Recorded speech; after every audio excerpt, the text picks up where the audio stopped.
हम सभी जानते हैं कि विदेश जाने के लिए वीज़ा लेना पड़ता है, लेकिन आज हम आपको भारत के कुछ ऐसे राज्य के बारे में बताने वाले हैं जहां जाने के लिए देश के ही लोगों को वीज़ा लेना पड़ता है। वहां जाने के लिए राज्य सरकार की परमिशन लेनी पड़ती है।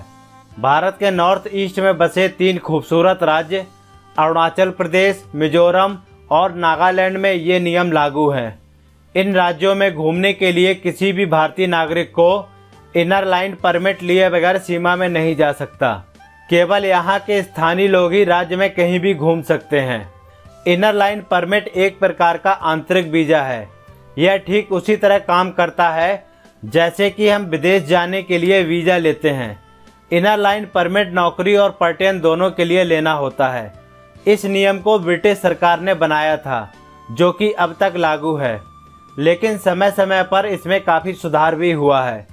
बंगाल ईस्टर्न फ्रंटियर विनिमय 1873 के तहत यह नियम एक सीमित अवधि के लिए किसी संरक्षित या प्रतिबंधित क्षेत्र में प्रवेश की अनुमति देता है। इनर लाइन परमिट बनवाने के लिए उन राज्यों की सीमा पर बनाए जाते हैं। इसके अलावा दिल्ली, कोलकाता और गुवाहाटी में भी इनके ऑफिस बने हुए हैं, जहां से आप ये परमिट बनवा सकते हैं। इनर लाइन परमिट 2 प्रकार के होते हैं। इन राज्यों में घूमने के लिए एक बार में आपको अधिकतम 15 दिन का ही परमिट मिलेगा, लेकिन आप इसे अगले 15 दिनों के लिए रिन्यू भी करवा सकते हैं। और यदि आप नौकरी या रोजगार के लिए जाते हैं तो उसके लिए अलग परमिट बनाया जाता है।